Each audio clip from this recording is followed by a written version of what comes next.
But ওনাকে cash payment করেছি। ফোনপেও payment করিনি ওকে, যে একটু কিছু প্রুফ থাকবে।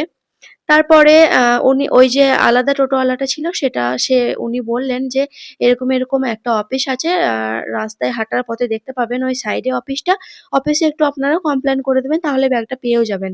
বাট এটা এমন একটা রাজ্য, এত সুন্দর ব্যবহার সবার, এত সুন্দর মানে পরিষেবা, কোনো কিছু হারিয়েও আবার পেয়েও যায় এভাবে। আর এটা যদি আমাদের পশ্চিমবঙ্গে হতো মনে হয় পাওয়াই যেত না।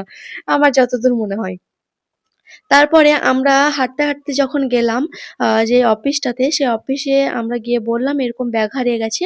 তো ওনাদের কি হয়, টোটোর একটা দল থাকে। অনেকগুলো টোটো আছে ২৫-২৬ টার মতো। তো সবার কাছে মেসেজটা একটা গ্রুপ আছে, গ্রুপে মেসেজটা পাঠিয়ে দিল। যে এরকম যেকোনো একটা টোটোতে ব্যাগ আছে। তারপর সবার টোটো চেক করে দেখেছে ব্যাগ আছে। তারপরে যার টোটোতে আমরা ব্যাগ ফেলেছিলাম, উনি আবার সঙ্গে, সঙ্গে ৫ মিনিটের মধ্যে ওই অফিসে চলে এলো ব্যাগটা নিয়ে। তারপরে আমরা আমাদের ব্যাগ পেয়েও গেলাম। খুবই ভালো লেগেছিল ব্যাগটা যখন ফিরে পেলাম। বিশেষ করে রুমান খুব খুশি হয়েছিল। ওর খুব পছন্দের একটা ব্যাগ ছিল। ঠিক আছে, আ আ আজকে এই ভিডিওটা দেখাতে, দেখাতে এই কথাটাই আপনাদের সঙ্গে শেয়ার করলাম। আর ভিডিও শেয়ার করলাম না।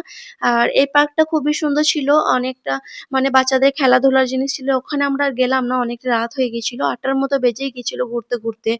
তারপরে আবার আমরা হেঁটে, হেঁটেই হোটেল পৌঁছে গেছিলাম। ওকে।